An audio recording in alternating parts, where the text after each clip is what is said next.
Hello, everyone, and welcome to Pixels and Profits. Today, we will deep dive once again into Unity, a company in transition, and hopefully with a much brighter future ahead.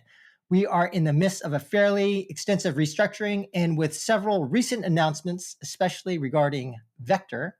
Some people in the industry view this as a cautiously optimistic reason to get really excited again about the company. So joining me today for this discussion, we have Matthew Conterman, our regular Pixel brother.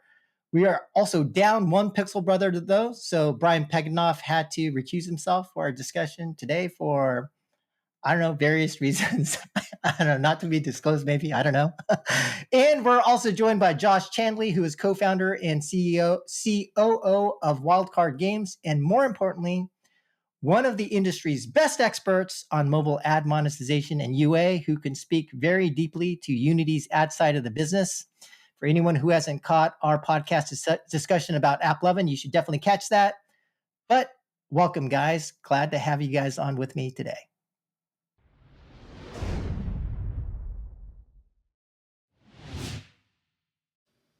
Yeah, so I think we'll kind of structure the discussion maybe high level. We can go over the financials, big business segments, and performance. I'll cover create. Josh will jump in for grow. And then we can just kind of from there just have a conversation on what we're seeing, maybe future drivers, future outlook, things like that. But go ahead, Matthew, if you want to take it from here, feel free to dive right in. Yeah. So to bore everyone with numbers as quickly as possible, let's give the Unity in 60 seconds or so. For those that don't know, I mean, I'm assuming everyone listening to this knows roughly what Unity does, but they are a software platform. They have two key businesses, as JK said, create and grow. Create is mostly the game engine. There's some other stuff like multiplayer software and stuff, but you make games with create and then you grow and monetize them with grow. The names are very, very fitting, unlike most companies where the names are meaningless. To kind of size the company and the scope of where they're at in 2024, they generated 1.8 billion of revenue, roughly 1/3 create, 2/3 grow. So, and total revenue declined 17%. This is where it all gets a little funky and we have to do a lot of, butter knifing of the numbers, so to speak, because they've been restructuring their business after being highly acquisitive and making some bad acquisitions. They bought the VFX business, Weeded Digital, which, who was that? That was Peter Jackson's business, right? And they basically had to wind that down and write it off to zero. They were getting paid for that. They weren't making any money on it. So when you take all that out and you make all these adjustments to the business, core revenue, which excludes about 90 million in 2024, that's kind of what's at stake here. And core revenue is actually growing. Core revenue grew 3.7% in Q1, and with create up 9% and the grow up 2%. So when we take out all the stuff that they don't want, the company's now growing again. And that's an important point. In terms of profitability, we can look at GAAP metrics all we want. They look ugly. Net income really doesn't matter except for one call out that I'll call out in a second. But on an adjusted EBITDA basis, and if you're not a finance dork, adjusted EBITDA is effectively your pre-tax cash profits, and that's a really good measure of health of a business, especially, now I'm in M&A and that's all we look at is adjusted EBITDA because that's the core earnings that are acquirable by a potential acquirer. And we can talk about why that might be important for Unity in a little bit, but adjusted EBITDA was 390 million in 2024, which was down from 450 million in 2023, but margin was roughly flat, actually up a little bit, 21% versus 20%. So they're maintaining their margin even with negative operating leverage, which is encouraging. And in Q1, margin actually went up to 19% for 17% in the year ago quarter. The only call out I'll make on the profitability is the stock-based compensation. What that means is you pay people not with cash, but with stock. A lot of tech companies do this. And I will never be the person that says that SBC is bad outright because you need to retain talent. There's a point at which it becomes excessive. In 2024, Unity's SBC was 26% of revenue. I don't think there's necessarily a hard or a soft line that says above X is a bad number. It's more about your cash flow and do you generate enough cash flow to be able to buy back stock and offset a dilution, excuse me. But to comp that against AppLovin, obviously AppLovin is a direct competitor to Unity in the ad side. They're much larger, but their SBC was 8% of revenue in 2024. So, it's something to watch as the business grows. And obviously if they scale the top line and keep headcount flattish, obviously that works itself out, but that's something to watch. And then lastly, on a free cash flow basis, because at the end of the day, cash rules everything around me. That's the only thing that matters in the end of the world. They generated 286 million of free cash flow in 2024, which is up from 179 million the year ago in 2023. So I would say overall, the fundamentals of the business are starting to inflect positively and improve. And that's been kind of priced into the stock. The stock is up 24% year to date. It's trailing AppLovin, which is up 78% year to date. And over the last 12 months, Unity is up 46% and App is up 386%. So with that, I think I'll pass it to JK to talk about Create. Yeah, but before we jump into Create, I wanted to ask you a little bit about some of the financials that you mentioned. So it's kind of like my takeaway is that fundamentally, the underlying business is viable, and it's great to see Unity at least being operationally profitable and starting to turn around some of the loss on the Create business. You said that the core part of the Create business is actually turning positive now. And when we look at like the net loss, which I think you mentioned was like negative 664 million, looks bad. And then to your point, I wanted to just kind of dive in a little bit more in terms of like the reconciliation between the net loss and positive EBITDA of 390 million, free cash flow 286 million. And you mentioned SBC, but I also wanted to ask you about some of the other parts of that, which is like the non-cash expenses, the other non-cash expenses, like I think there was 409 million in depreciation, amortization, also 214 million in workforce reduction expenses. And so I guess one question there would be when we see some of these non-cash expenses, like one-time expenses, does that also lead to us kind of reaching a conclusion that maybe we don't need to worry so much about that net loss? And then when we see some improvements in some metrics, such as improvements in accounts receivable, reduction in inventory, CapEx fell 47% to, I think, 29.5 million. From a capital efficiency perspective, given gross margins 83%, and now free cash flow margin of 15.8% relative to 12.4% for industry comps, can we conclude that from an efficiency perspective, they're getting the job done there? So I guess those two questions. Overall, yes. Okay. I think the one thing I would call out, so amortization and restructuring, these always get, it raises a broader question around what is actually a one-time thing when you're analyzing companies. Yeah.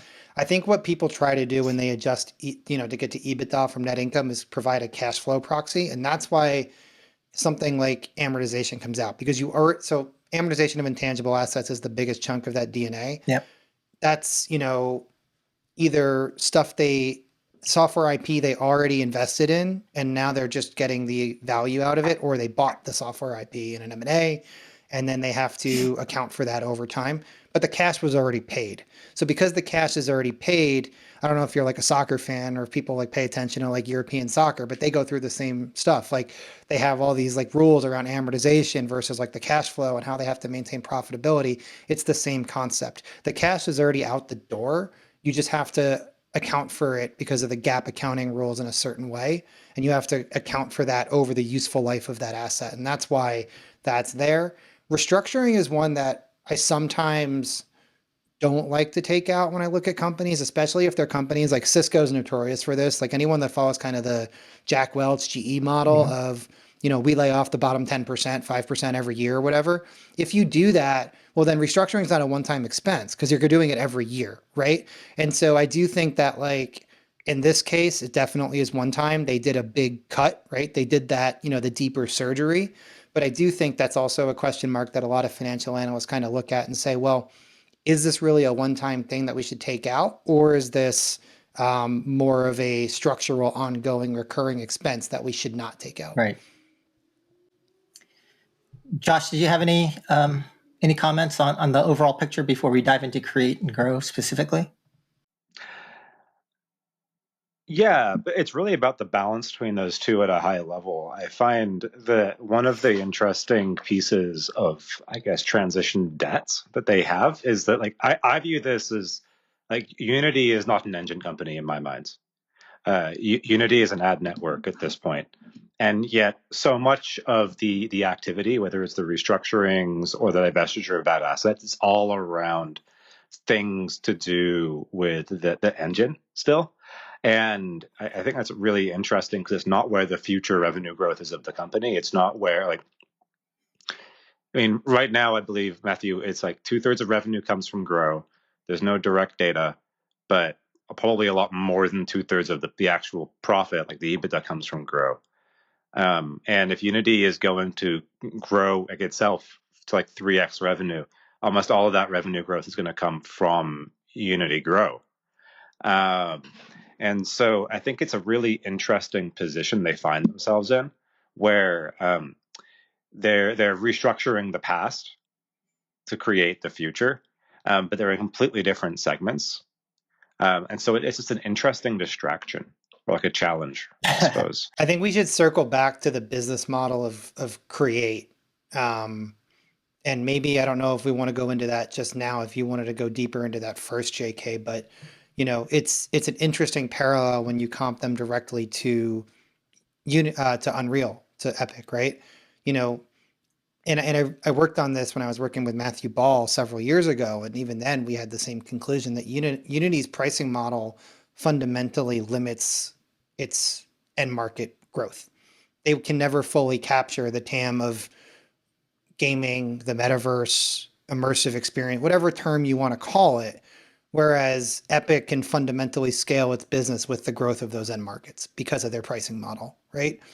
That's why Unity has the ads business, because they realize that a subscription business doesn't fundamentally grow with their end market. The caveat being that, well, on the downside, there's a lot of developers that won't accept that business model. They like the predictability of the subscription model and the fact that if they scale one game, they pretty much are, it becomes a negligible cost for them overall, right? I mean, if you get a game that reaches 9 figures, 100 million of lifetime revenue, the cost to develop that on Unity is probably, a small line item. I mean, JK, you have much better insight into the P&L of a studio at this point, but and Josh, you too. But like, I have to assume that you're not spending 10 figures on Unity to build a mobile game. So, it's for a small team, and so whereas if you're on Unreal and you're paying whatever the commission is, even if you're paying 30% at the high end or even 10% at the low end, if you hit some of those thresholds, a 100 million game is generating 10 million for Unity at 10%, right? So, or for Epic. And so that's kind of the challenge that they face in scaling the engine business. Yeah, and I think, though, that what you just said is why Unity is going to be so durable on the mobile side. Because on mobile, margins are tight. And it's not entirely, it's not fair. It is largely driven by performance marketing. And if your LTV is $10 and your competition's LTV is $10, and Unity is taking 2 cents from them, but Unreal's taking $1 from you, who's going to bid more on UA? Who's going to scale? When essentially your cogs start to become like real, that's really material, and it makes it hard for at huge scale companies to, in my opinion, really compete as cash efficiently as having an inexpensive engine. So my personal perspective is this: even though I understand that the revenue growth isn't there, the durability and the stickiness of that, yeah, I think is pretty compelling. Because you have an inexpensive, widely supported engine. That's pretty retentive. It's hard to switch. Why would you like, what kind of model tells you to move your game to a whole new engine or build your next game on a whole new engine and be that team that switches from Unity to Unreal. When your internal team knows Unity, it's less expensive. And I would say generally, maybe JK, you disagree, I'm curious, but like the overall mobile support for Unity feels higher. I mean, I haven't worked with Unreal. I do think mobile support could be a little bit better. Well, it depends, right? Like I'm coming from the perspective of being a small time developer for the moment, but hopefully being bigger. But I think you're making a good point, Josh, because based on the pricing model, and I totally agree with Matthew's point, but this, like, if your thesis is right, and we'll get to the thesis in a minute, but like, the point that Unity has this pricing difference and can use that as a way of entrenching mobile, I think is a solid point.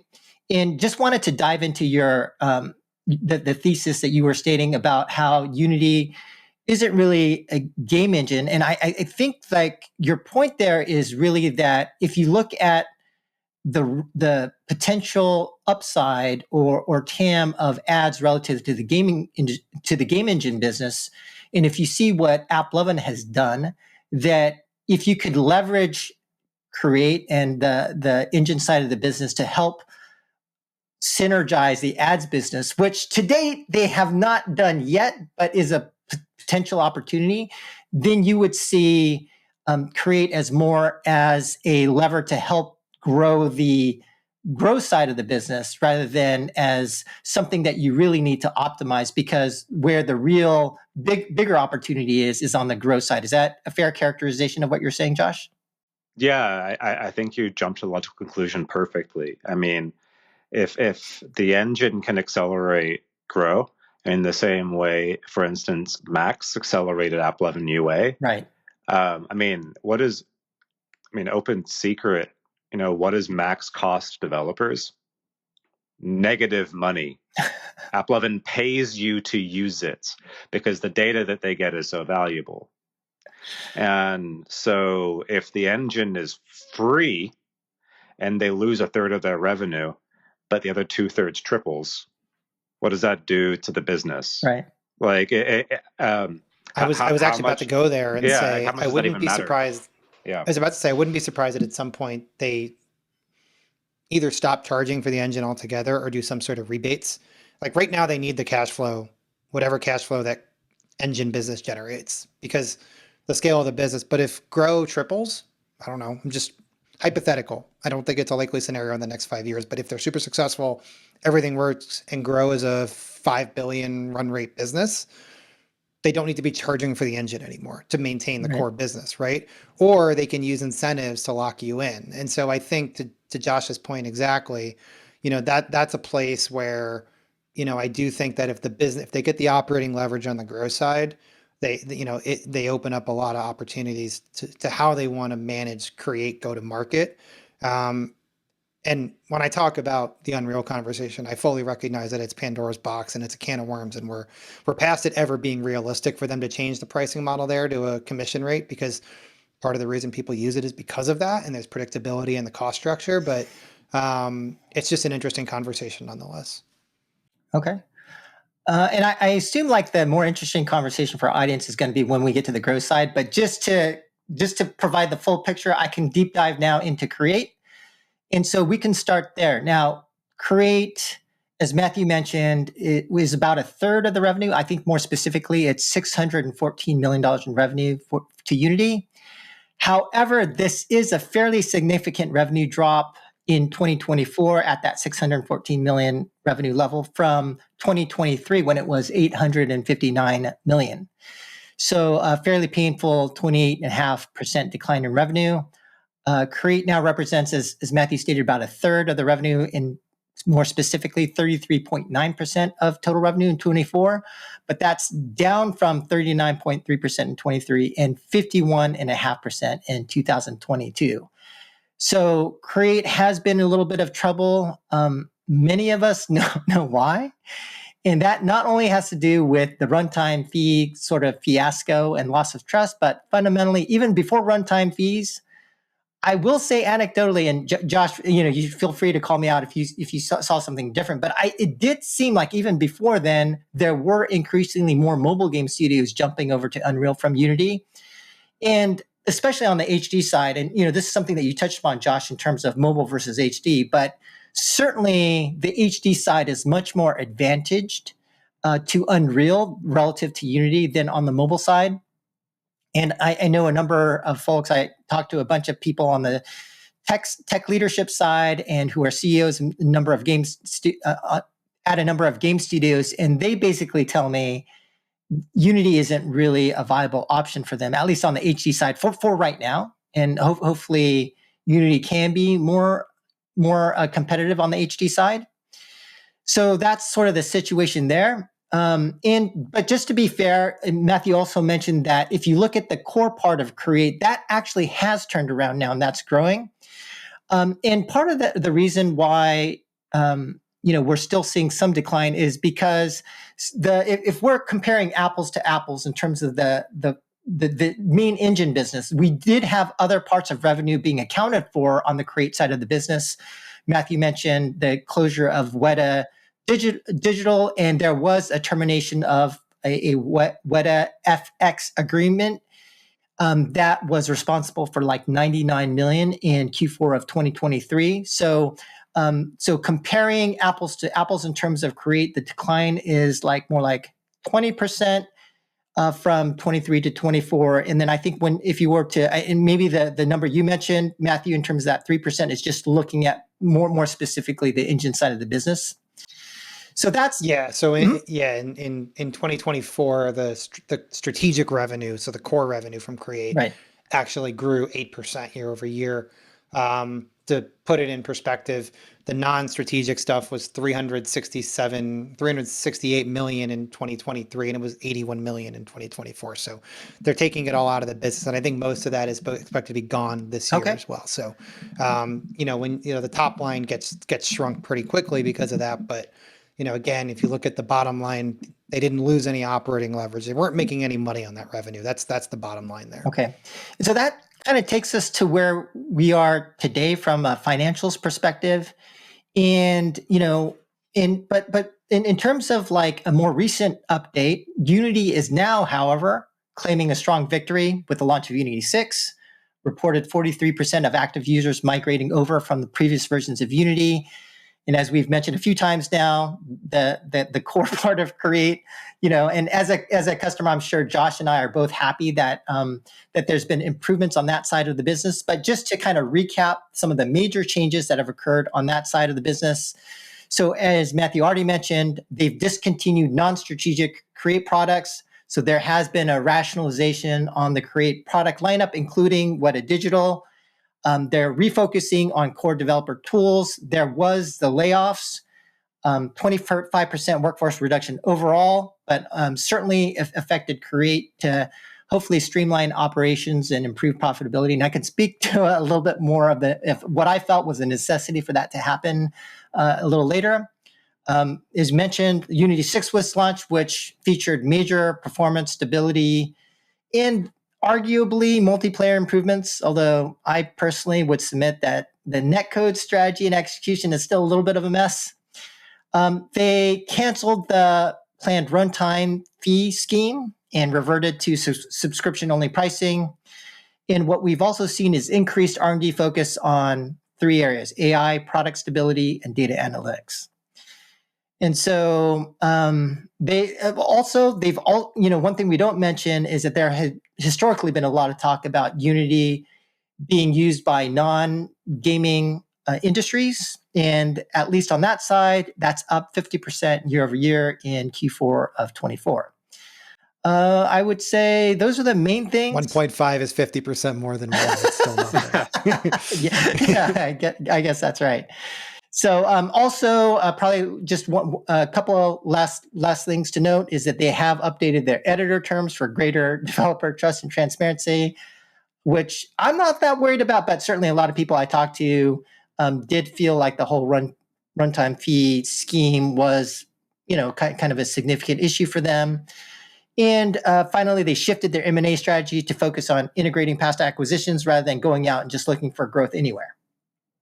So that's kind of like the summary of some of the major changes made under kind of the new leadership regime. And I would say a lot of those things sound great. And I'm glad that they've done a lot of those things. I'm sure Josh and I, as customers, are happy for a lot of those things. And so just kind of speaking now from the perspective as one of their customers and as a game studio executive, I would say that, again, a lot of good stuff, a lot of meaningful improvements, but just to also talk about some remaining concerns that I have, and it'd be great to hear from Josh what your perspective is as well, Josh. But I still do kind of gripe a bit about the lack of capabilities in the engine. So render pipeline for me, not great. Probably should be integrated into a single feature. Probably should have some additional features and capabilities built into it. Same with netcode. I think netcode has historically been a mess. It's been restarted 3-4 times. And the current version, I'm not too optimistic about. And so I think there's just in comparison to Unreal, the kind of capabilities and features that you get out of the box just are not the same. And obviously it's not as the economics are a little bit different for both engines, but some features that we've personally had to recreate is a custom animation system, custom character controller, a bunch of other tools where you just look at Unreal and you're like, oh, this thing in Unreal, okay, we're going to rebuild that in Unity. So I think those are some of the things that are a little bit of a bummer still for us as customers. And then maybe the other thing that I can bring up, although I think a lot of people get mad at me when I raise some of these issues, is from a culture perspective. And I've talked about this before when we've discussed Unity, but it did seem that under previous regimes that there was a little bit of a kind of lackadaisical work-life balance culture. Please don't hate me. I'm just the messenger. And I've spoken to folks, both former and current Unity engineers, who basically admit that that's an issue. I think another issue culturally was just kind of what was described to me is the inability to make hard decisions. And so you'd see multiple and separate initiatives rather than having that's why it was stated to me, you've got different kind of different render pipelines and things like that, is because you've got different groups that want different things. And so that was a little bit of an issue. And kind of tying the culture back to SBC, though, because I do think that's an issue from a financial performance perspective. I do kind of have a little bit of an issue with and look, I have nothing against work-life balance. I think it's great that there are companies that offer work-life balance, but if you're offering that level of stock-based comp, given performance and given a work-life balance culture, what are we talking about? Right? I think if you're AppLovin, yeah, you guys deserve your stock-based comp. I mean, you guys have been killing it, and you guys are doing a really great job. But should this level of stock-based comp be awarded to a company that's not like a hardcore kind of startup-y type of company and more just kind of turning the crank? I don't know. For me, that part doesn't make sense. And Josh, I would add okay. a lot of that to carry over from the prior regime, okay, right? And we haven't talked about Bromberg taking over and kind of the new regime and bringing in new people. And by the way, I wouldn't say just to get Bromberg and other leadership guys in, I think you got to do it. But I'm just saying there's probably a level that look makes at sense. JR's pay package, even his exit package, right? Right. That was just crazy. Sign me up for that. So there is a degree to which a lot of that is carryover from prior regime, and you can't close Pandora's box once it's open. Yeah. So JK, I think a lot of what you said is exactly correct. I think it's one of the interesting eccentricities of a game engine where it's an off-the-shelf product. And I think the Unity for Wildcard, we see it as kind of the king of the 80-20 rule, where things that we don't care that much, whatever Unity has built is great. But then there are a couple of things in our business that we do that really matter. Um, like, like JK, I don't get two shits about multiplayer. Sure. I'm not going to rebuild that. But there Yeah. are some things that we have done to help us differentiate and develop faster and more efficiently that required us to, I think, take, I guess what you would say, non-standard approaches to Unity development, where perhaps at another studio, for instance, we have like 5 actively marketed games, and we're trying to operate them with a small dev team. The way we approach things like code interoperability and really pushing that deep, why would Unity build that? So that, you can have 5 games live and have features move around between those games. I think it's reasonable, but like all off the shelf products, I feel like, especially SaaS products, have this problem where you can only take them so far before you have to either build your own or like break open the side and shove in your own, plumbing, to really get the most out of. And so I think I would love for them to build me more things that I need, but I kind of accept that for the price point, the service is really good. And I think the critical bar that the Unity Create has to pass is performance has to crush, especially on mobile, especially when, where all the growth is. It's not in the US right now. We want to do really well on devices that have like a gig of RAM still. But then every feature that you don't specialize yourself needs to be good enough that it doesn't trip over your game. If it can do those 2 things, I think that is like enough to entrench it, because it's already so inexpensive. It's already so well supported. The fact now, JK, that you and I have probably both built custom pieces onto Unity means that A, our switching costs are objectively higher, and B, now our team is specialized in an engine, and that creates a switching cost. Yeah.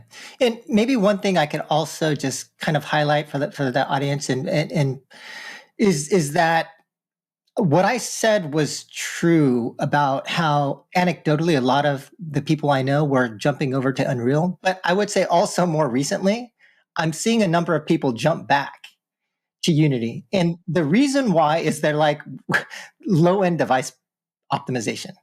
They couldn't figure it out.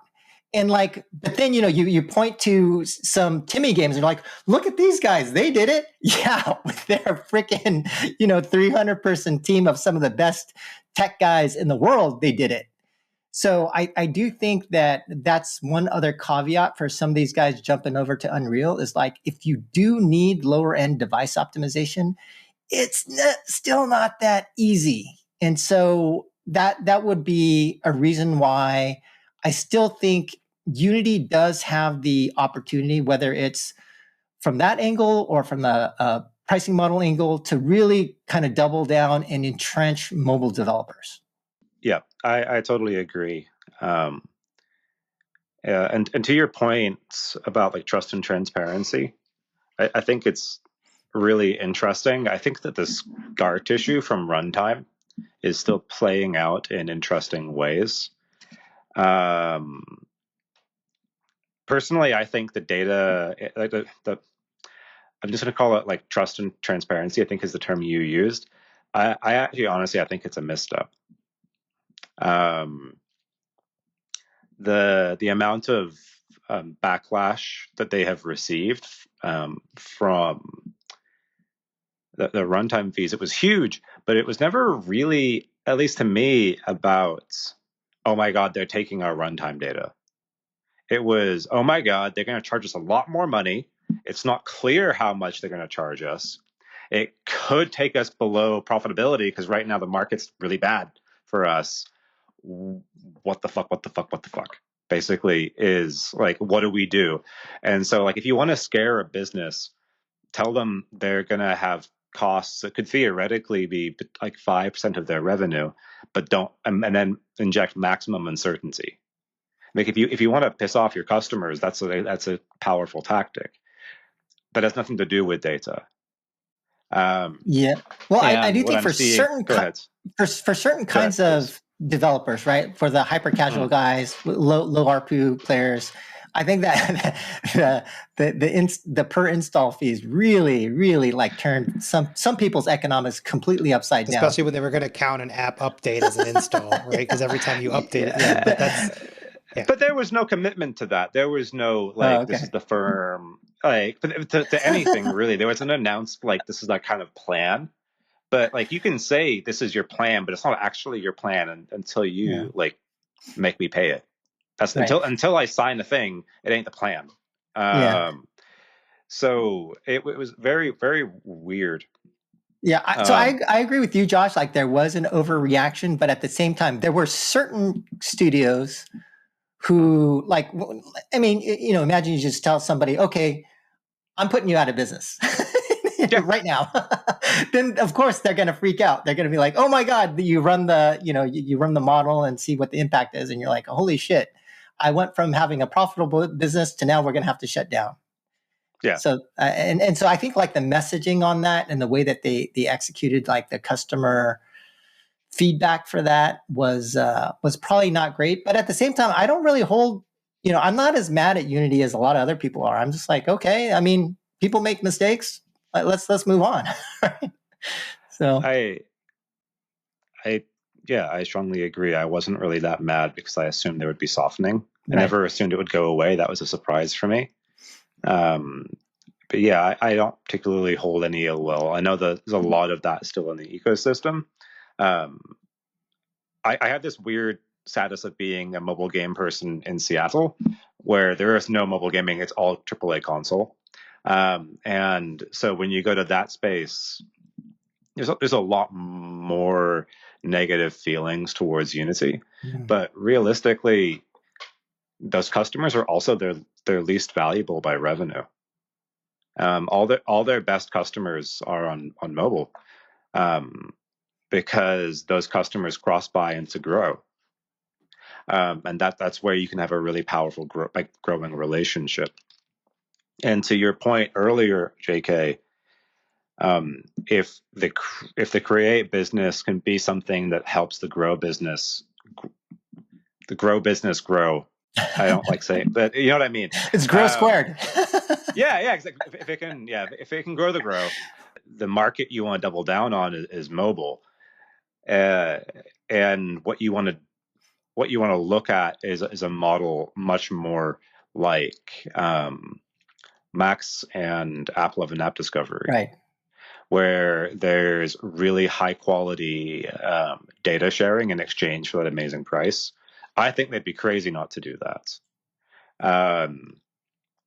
But if now the grow team or the create team is saying, we're going to give you all these trust and transparency tools that protect your data because it's yours, that isn't something AppLovin would ever say. There's this, like, it comes across as though there's this immense fear of additional negative backlash. Whereas like Unity is the platform holder. Right. They have like a 80% market share, 70% market share of mobile games engines right now. It's pretty high. Yeah, it's high. Yeah. Depends on how you cut it. I think by downloads, it might be higher. By revenue, that sounds plus or minus correct. Okay. Well, I mean, they have they're the predator. They have all the power. Why are they so afraid of us? That gives them a lot of negotiating power. To that point, and I know we haven't done a full dive on Grow, but so maybe we table that conversation to after we discuss it. But you know, I do think that they should be more aggressive. They should be the big bad platform. Yep. And with all the changes that are happening in the market, if Unity launched an integrated, you know, distribution platform where everything's integrated and they have full visibility to data and advertisers have full visibility to data, that's potentially more powerful than what AppLovin could offer. I don't know. I'm just speculating as someone who's not technical, but probably something to table until after we talk about Grow. Yeah, I think you're right on that, Matthew. And I also think that Unity probably underestimates how deathly afraid some game studios are of AppLovin. So they would want to do what they can to support Unity. I'll put it this way. If you gave them something that makes them more money, they won't care about sharing your data with you. Because they'll make more money. Right. Well, there's already data sharing that occurs. Like we talked about, what data is not that is being sent back. If you're running EUA with Unity or AppLovin, you're sending postbacks. This isn't like a binary: do you get data or do you not get data? It's what's the quality of the data, how granular, how deep, which data. So it's not like this big high stakes thing. It's about incremental benefit. And so I don't think it's something to be afraid of. Like if you're an IAP game and you care a whole lot about your about having your purchase data totally saved and it's only owned by you, well, you're not going to scale because you have to pass back purchase data to the ad networks to run those campaigns to scale in the first place. So like sharing your data is table stakes. Like this is happening. It's just how we do it, and how rich and how powerful that data is. Yeah. That's the discussion, and that's the advantage that AppLovin has right now. Right. Yeah, I think it's more of a PR issue than anything else, because I think if people really fully understood everything, they would just relax. Yeah. Yeah. Should we dive into Grow, Josh? Definitely. But before we talk about Grow, it's living in kind of an AppLovin world right now, so it makes sense to talk about them first. They look unstoppable. AppLovin is like a black hole sucking up all the value for in-app ads, thanks to their 75-80% market share in mediation, similar to Unity's market share in the mobile engine. For the finance dorks like me who don't know all the technicalities of advertising, could you just give like the elevator example of what mediation actually means? Terms like that actually Yeah. mean? Okay. Let's stop. Let's not use the word mediation. Let's use the word auction. AppLovin runs 80% of auctions on in-app ads, and it also is the participant of those auctions. So when Unity wants to buy ad inventory from a mobile game, 8 out of 10 times they go through AppLovin. So AppLovin sets the rules for those auctions. They tell you how fast you're allowed to respond, or if you're too slow, you'll be cut off. They define what data is passed back, and they set fees. So the impact of having an 80% market share is the Axon, which is their kind of tool that fuels app discovery, technology that fuels app discovery, is the best trained model in IAA, in ad mod, in like in-app ad tech. Because they have such a huge market share, AppLovin gets to charge. They literally charge other ad networks 5% for the right to bid on their inventory. So for 80% of impressions today on in-app ads, on in-game ads, if Unity pays a $20 CPM, like a cost per melee, cost per thousand, the dev takes 19 and AppLovin takes 1. And Unity is literally paying AppLovin for the right to show ads. And then AppLovin's first-party data is much higher quality than what Unity receives back from the auction. They say that they pass back the same like data, but that's a convenient framing. It's not actually function. It's technically true, but it's not functionally true.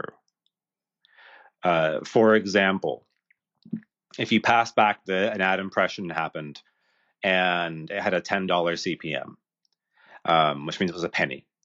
It was a penny. A penny was generated in revenue. That penny, for let's say Unity, that penny gets sent by an AppLovin server to the actual client, like the literal phone, the phone that the game that earned the penny, and then it gets sent to an MMP like AppsFlyer, which has the more than half the market share. And then, if the developer consents, that revenue is then sent to Unity. So one, that chain is super long. And we've seen it break before in interesting ways in Unity's history. But not only that, there's so many MMPs, they don't even all pass back the same data. One of the most important things that I believe AppsFlyer, as of today, does not pass back, I could be wrong, but I don't believe they pass back ad type. That $10 1 penny, a $10 CPM 1 penny ad, if that's a rewarded video, that's a pretty low value user. Rewarded videos should be going for 2 to 3 times that in the US. If that's a banner ads, you got a multi-millionaire in your game, and you should target that player a lot more. AppLovin gets to know those things, and Unity doesn't. That is an unfair data advantage. And so that's why I say they're like a black hole. They have this tremendous data advantage. And then for ad monetized clients, like ad monetized games, they tell you that you are not allowed to run ad ROAS UA campaigns unless you use MAX, because that's how that technology works. And so in order for ad monetized games to scale effectively, they now have to move to AppLovin, which means that AppLovin's share grows more, which means that its advantages grow tighter and stronger. How do you, as Unity, overcome like that? That's the big challenge that they have.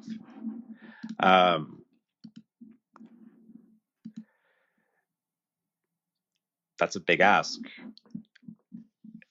But there is a small crack in AppLovin's armor, like a literal blind spot, I guess. Everything we just talked about is about ad revenue and ad monetization. And for every dollar of ad monetization that happens in mobile gaming, there's probably 3 to 4 of IAP. IAP has good estimates. IAA, it's really hard to estimate. So AppLovin's ad revenue loop is untouchable. Max has given them omnipotence and incredibly powerful control. They see the data, they charge everyone for access, they charge ad networks for access, and they essentially gate scale for other ad monetized games behind using their platform. But they can only target what they can see. And AppLovin only consistently sees IAP revenue when they cause the install. Hell, I mean, there's a lot of games that don't even run UA, so there's not even a chance for them to pass back revenue. For instance, I don't think Marvel Snap is a client, so any revenue from Marvel Snap is completely untracked by AppLovin. So AppLovin is only really effective for IAP based games because they have this massive volume, because they already own this ecosystem. If somebody came in and they had special data of higher quality and more breadth and depth, then AppLovin is just another ad network. And that's Unity's opportunity. And that's why I think they'd be crazy not to integrate the engine data. Because imagine if Unity had the advantage for IAP, what AppLovin has for IAA. That's the upside. It's like, can they, will they? Maybe it's harder than it looks like. All these things. This is been possible for a long time. Unity ads came out in 2017, 2016. It's been a while. It doesn't take 10 years or 8 years to make those two things connect. So perhaps they can't or they won't. They but I think should, that'd be crazy. right? They should. Yes. And they should. I think maybe Unity doesn't realize that there are more game studios deathly afraid of AppLovin than they are of sharing data with Unity. It's not close. Well, yeah, let's go back to the Unreal versus Unity discussion. A 10% change in your costs, going from 10% of revenue to 1 or less, that is a difference between being competitive and being not competitive sometimes in mobile. And if AppLovin is sucking up all of the value because it has no competitors, and so like if AppLovin is dominating all UA, they have every right and they should take more margin. End of story. Like that's just fair. If you like, that is the prize for winning. But for developers, what that means is, if historically $1 paid into UA by an advertiser is 70 cents to the admon client, the person showing the ads, if that 70 cents becomes 60 cents, all of a sudden gaming clients start to feel a squeeze where there's more and more of that margin going to one company. And I think the reason gaming clients want to see Unity succeed is because if there's competition, that creates a balance and that improves our negotiating power. 100%. It's not just one AppLovin's network. EBITDA margin on its ads is 81%. Okay. 81% of every dollar of 81 cents of every dollar of revenue they generate in ads is pure profit before they pay taxes. Just keep that in mind, to everything that you just said. Yeah, and I think that's how is that calculated? That is not like the revenue, right? That is like the ad spend and then their profit. So the dollar would be their share of the ad spend, and then the 81%, the 81 cents is the portion that they keep after their costs. I see. I mean, it was only in the 40s, a couple of years ago before they hit this massive inflection point with Max and Scaled, and just shows you the operating leverage that exists in this business. If they can do exactly what you said, even if they can just become a more viable alternative to AppLovin, right? And knock out some of the monopoly power. And I don't use the term monopoly negatively, but AppLovin's a monopoly. You said it. They have 80% of the market share. Like, that is a monopoly by definition. It's not, I mean, you can say that they're competitive, but I wouldn't say it's malicious. They didn't do anything necessarily like wrong. They built the best platform. Maybe. Okay. Well, hold on. Maybe. From a legal standpoint, it doesn't seem like they've broken antitrust laws. Nothing's proven. Yeah, exactly. Right. But kind of circling back, it just showing what AppLovin has done and what it looks like shows the opportunity for Unity. Yeah. And so a couple of takeaways that I'm kind of reaching based upon your take on this, Josh, is that one, there is absolutely a data war, and just the importance of data is so critical today. And I would say that now then, based upon some of the announcements from Unity, for Grow, all eyes are on Vector. So what do you know about Vector? Do you know anything? We've seen the early announcements of how it's been fairly performant, and to the degree that all of that is real, like a lot of people are calling it vaporware, which I completely disagree with. But like, if Vector does work, what would be the impact of that to Grow? I mean, Vector is not vaporware. We know that already. Yeah. Mm-hmm. I've heard numerous first-hand accounts. There we go.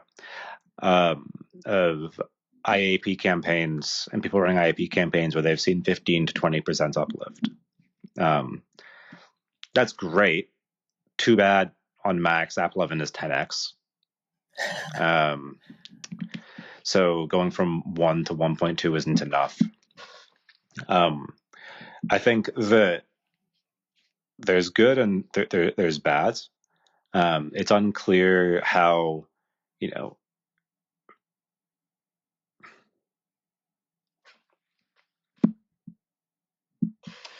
So I think Vector is showing a lot of promise.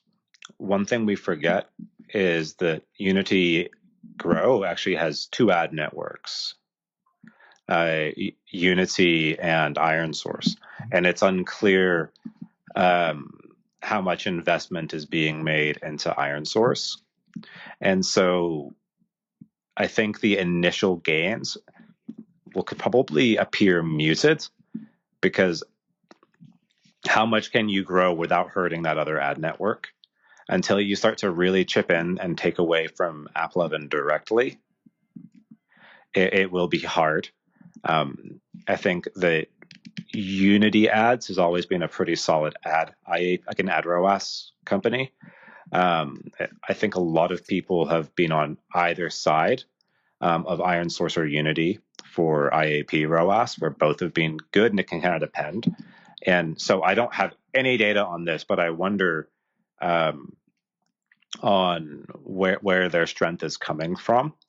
In the wildcard stack, we're definitely seeing a little bit of weakness on ironSource, but we're seeing pretty good strength on Unity.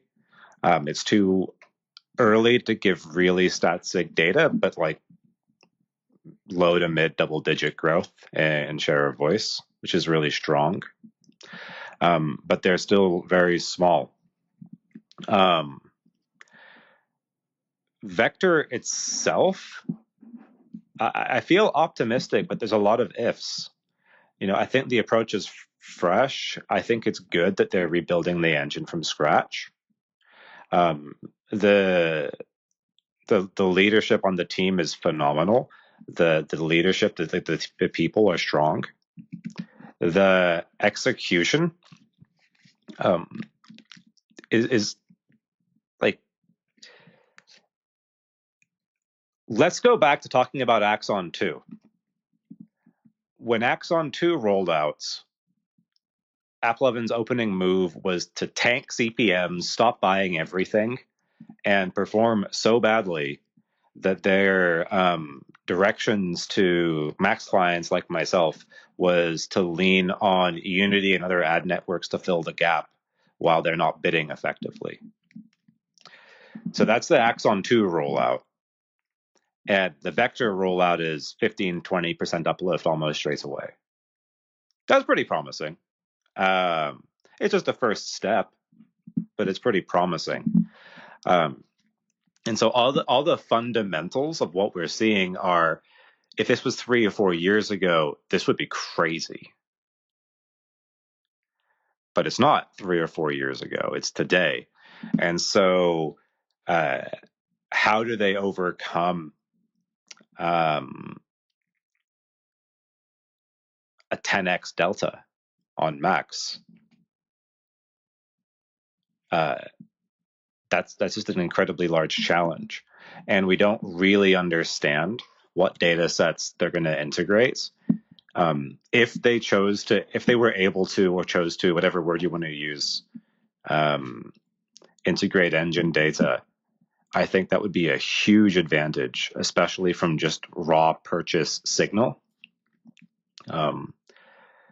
Because then a very achievable outcome would be like what I would say is like fire and ice, where AppLovin can own IAA, but fuck it, Unity can take a big share of IAP. That's an amazing position to be in.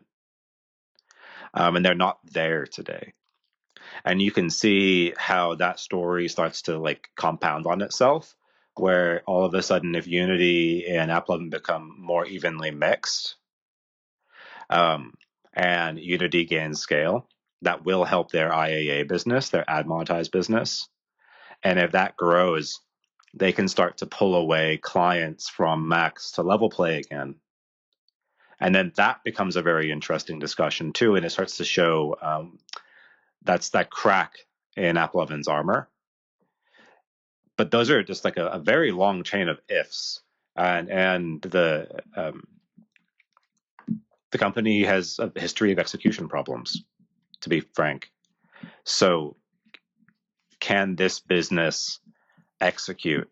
Are they brave enough to say we're going to start doing things like passing back data? Because if Grow became, or if Create became free globally, and if the whole thing was just free, but they got perfect data access, it would probably net be a profitable move versus like their current status quo. If they could turn the Unity engine into their version of Max, that would be a huge competitive advantage. What about other areas of data, Josh? Like what if Unity also did an MMP business and a web shop business and got the data from those sources as well? It's unclear how valuable MMP data really is, because it's so disparate. Like AppsFlyer versus Singular versus Adjust, which is owned by AppLovin. My personal understanding is that kind of two things. One, AppLovin,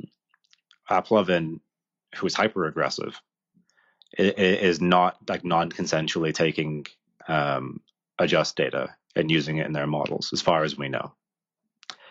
And so if AppLovin won't do it, Unity isn't going to do it. But second, I don't think it's that unique. I think if you want to run UA with Unity, they already get to gatekeep those postbacks. Almost everything that flows into an MMP flows right back out to the ad networks. And I believe in some MMPs, other than AppsFlyer, which I'm an AppsFlyer customer, so I think it's the best platform out there. But for some, I think sharing is just on by default. So if you plug in Unity, all your IAP data just starts flowing to Unity. And the only way to stop Unity from getting it is to stop running UA with Unity and accept the growth loss. So buying an MMP doesn't really, in my opinion, doesn't get you this unique, fresh data. Got it. From my perspective, I could be missing something, but that's how I see it. There was one other source you mentioned. Web shops? Web shops. Yeah, it's probably important revenue data. That'd be pretty cool. But I primarily operate an ad monetized business, so I don't fully understand the complexities there. But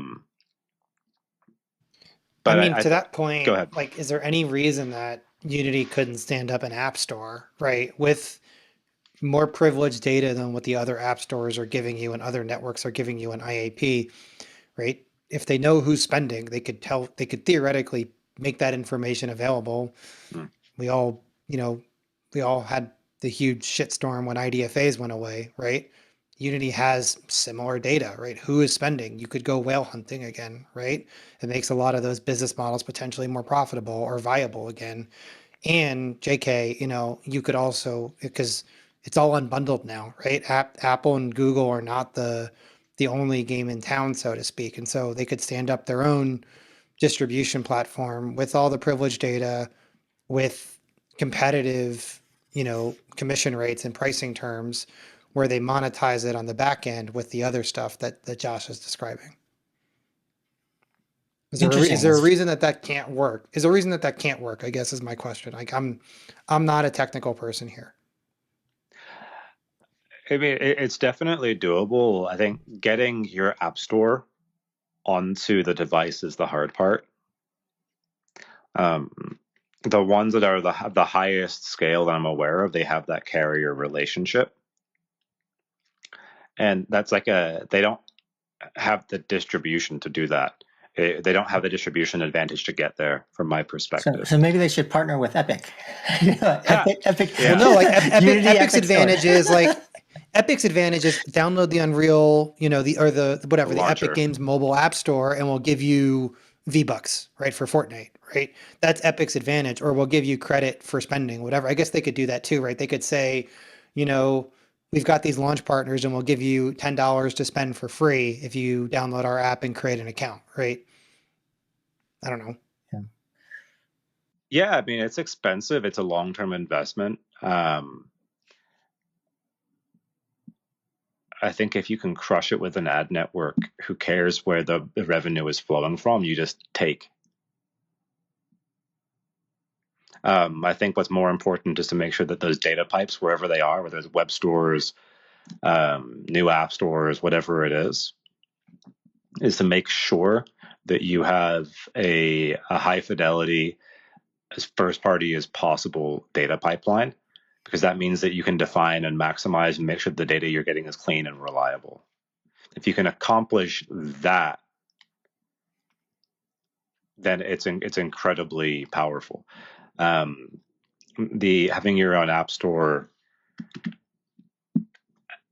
outside of a few cases, I haven't seen it be. It'd be a lot more difficult, right? Just because distribution and things like that. I think web shop is easy. Yeah. But it's also a race to zero, right? I mean, like maybe.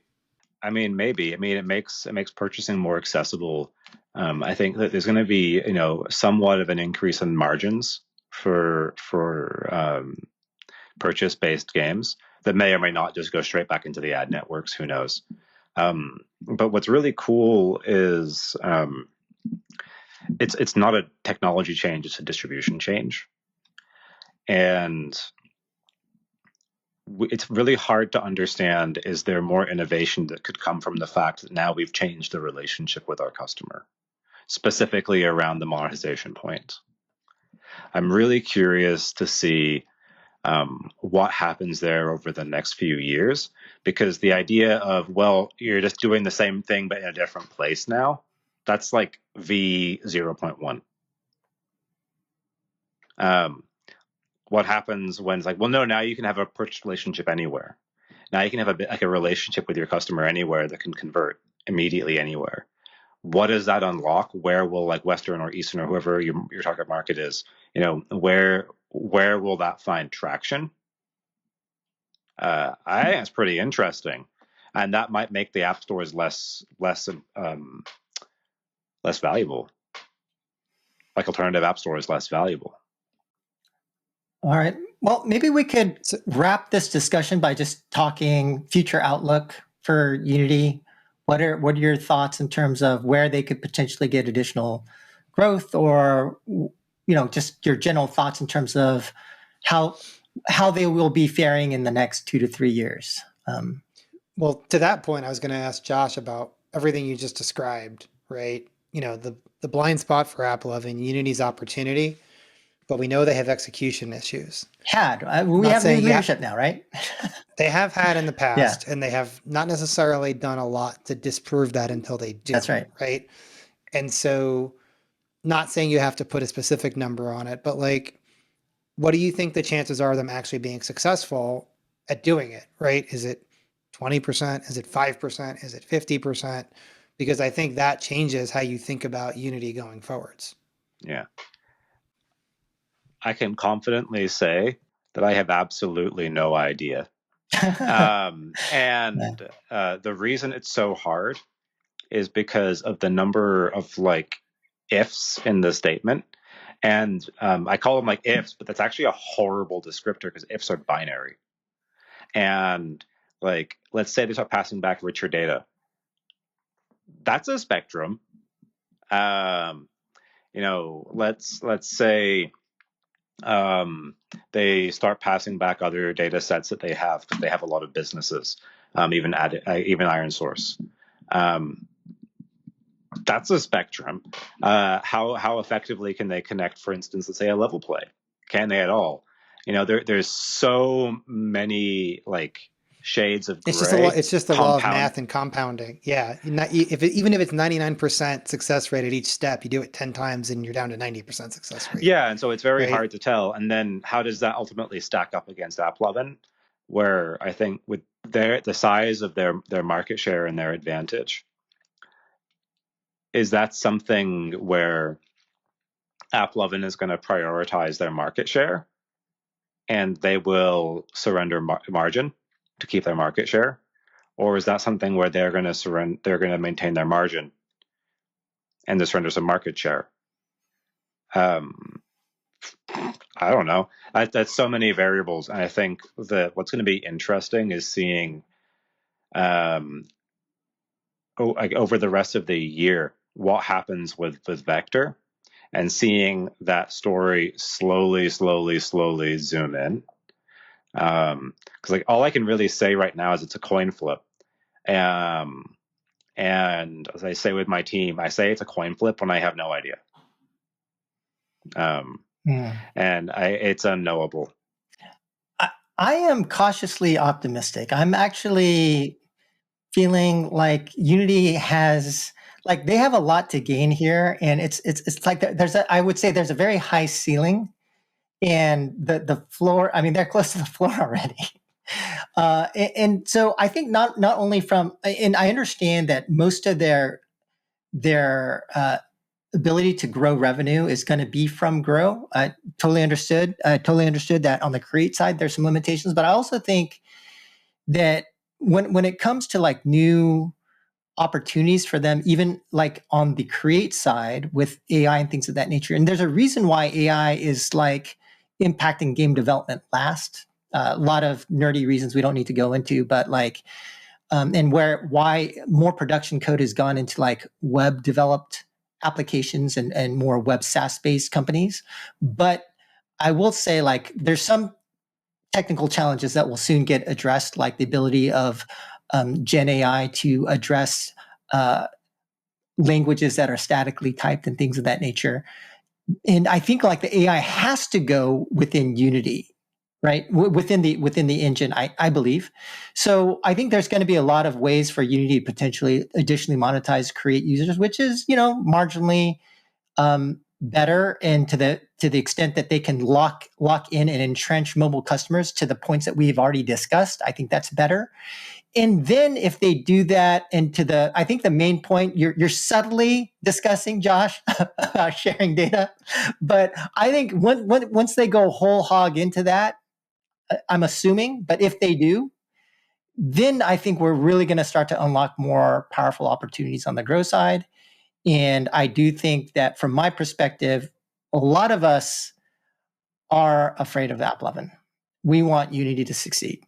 And so there's that part. And then finally, I would say, I don't know Matthew Bromberg, but it does seem like they've been executing better. At least it's not like, at least it's not as bad as before.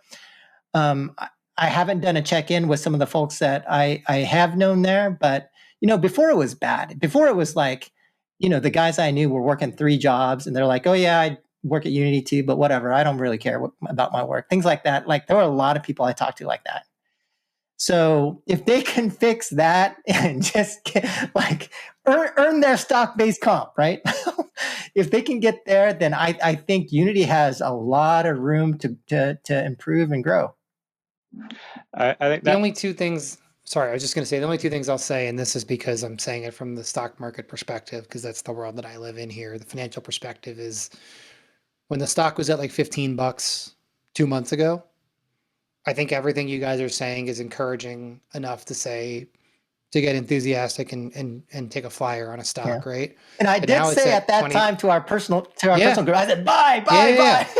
buy. And you were not the only one. A Right. lot of people Right. were, but it's up $10 since then in 2 months. So it's rallied a lot. The valuation is by no means attractive anymore. You're looking at like 26 times EBITDA this year and like 20 times EBITDA next year. Even if you assume that that's a little bit sandbagging and they'll beat that, you're still looking at like high teens EBITDA on 26 numbers. Right. Valuation is always relative, but the lower you're buying in, the more room for error you have, right? And the more ifs, ands, and buts that are part of your investment case, you need more margin of error, right? And so as you push into those high teens, low 20s EBITDA margin, buying on ifs, ands, and buts is less is tougher to swallow. And I'll just throw out, we didn't talk about their cap structure, but over the course of those high flying years when the stock was in the $300 range, they're doing all that M&A, they issued a lot of convertible debt, which is all underwater. Right. So they're going to have to figure out how they deal with that as those come to maturity, but that's all going to end up being very dilutive as well. Yeah, I mean, I think that the outcome potential is massive. I mean, we've seen businesses like AppLovin, but also to actually similar growth percentage probably from a smaller starting number. Companies like Moloko really succeed and excel. But we've also seen Chartboost Ad Colony, Tapjoy, and Moby. I remember when I was new in the industry, millennial media was huge. Overall, there's been a lot of consolidation, and a lot of the big names are just totally gone now.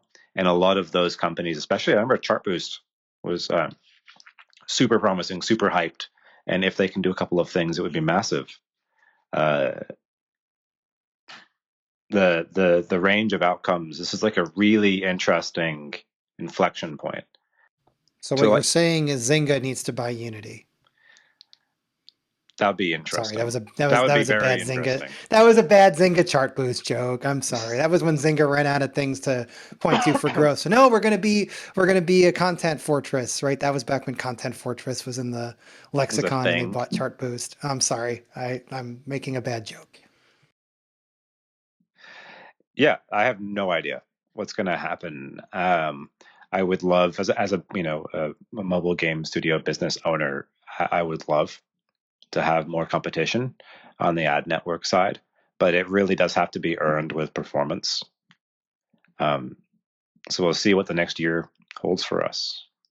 Yeah. And to your point, like, I think it really does come down to leadership, right? So I think to me, that's just the biggest question. There's a bunch of questions, but the number one question is, can Matthew Bromberg, can he drive performance in the business? I think it's like you can just simplify it down to like Bromberg, in my opinion. So I'm cautiously optimistic. Sounds like Josh, you don't know, and Matthew, sounds like you're saying if you just look at the valuation and just look at it from a financial perspective, it's a little pricey, is what you're saying. There's less room for error at this point. I Yeah. mean, look, if they can execute, AppLovin is the high end scenario, and that would be tremendous, Right. tremendously successful from here, right? If they can be as successful as we think they can, when everything works and all of the ifs play out, there's no reason their margins can't look like AppLovin's at scale, because there's a ton of operating leverage if they can triple, quadruple the grow business by growing as Josh laid out. But what are the odds of that happening? It's hard to put a number on that at this point, and so it's very hard to kind of value what that actually looks like.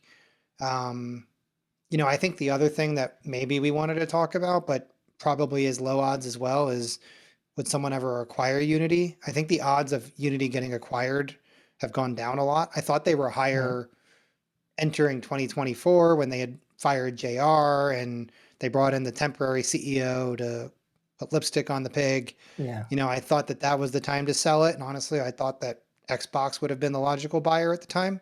I don't think there's a logical buyer. I mean, you could look, Apple can afford anything. Any of the large tech Yeah. And companies can somebody afford posted anything. about And Apple, right? Like somebody had posted a rumor, or I think somebody yeah, had somebody posted. posted a rumor. It's one of those rumors that basically is on the lines of somebody got a screenshot or something of like one of the corp dev spreadsheets from like Apple or someone, and Unity was on it. So Apple must be buying Unity. For those that have never worked in corp dev, if you're not tracking every single possible opportunity, in live time, you will not be in a position to act on it should it become a viable opportunity. Just because it's in a spreadsheet doesn't mean it's a viable opportunity. So like the same thing happened with EA many years ago with Microsoft. Like someone leaked out like EA is one of the 50 names that Microsoft's, Xbox Corp Dev tracks. Well, no shit. There's only 50 like names that move the needle for Xbox. The same thing is true for Apple. There's only so many like acquisitions that move the needle for companies of that size, right? And so like of course they'd be on a corp dev tracking spreadsheet. I think the question is there logic to an acquisition? And for someone like Apple, it's just never been their MO for large M&A unless they see the TAM is tremendously large. Everyone berated the Beats acquisition, but Apple created AirPods out of that. And basically, I think even several years ago, I haven't seen the numbers recently because I've been out of that industry, but like AirPods was like a $60 billion business by itself. Like they made a Fortune 500 company out of a $2.5 billion acquisition. Like that paid for itself. Right. Like they'd have to be confident that they can see something similar for Unity. The same thing goes for any of those other companies. And I just don't know if that case is there. So I don't know where I land. I just think the odds of it are very small at this point. I thought someone would have maybe bid for them when the stock was depressed and there was a lot of easy cost synergies to take out because they hadn't done all the trimming. But the easy cost cutting's done. It's not as cheap anymore. The cap structure makes it difficult with all the possible dilution from all the converts. So probably very low likelihood. I'd say less than 5%, knowing that someone's going to buy them tomorrow because I said that. All right. Well, guys, I think any other last points you guys want to make? Otherwise, I think we've discussed this a fair amount. So, all right. Well, go ahead. I was just going to say my last thought was that I really liked your point there, that JK, that a lot of it really comes down to Bromberg and what they're willing to do. And I would say like what they're willing to do just to make Vector successful and to empower the guy running Vector and building that out. Right. Because I think their ability to succeed is kind of critical to that company's future. Because that's if the ad industry or the ad business shrinks and keeps shrinking, the overall outlook for the business is so much worse. Right. And if he turns it around, that's when I would say give him his stock-based comp. Yeah. Yes. Not in decline, not in sideways. But anyway. I'm not going to do it now, but I could go dig up the employment agreement. I'm sure there's incentives in there around that and whatnot. I'm sure. All right, guys. Well, thank you guys, Josh and Matthew. Great having a new Pixel brother on board with us. And for our audience, we will catch you next time. Thanks, everybody.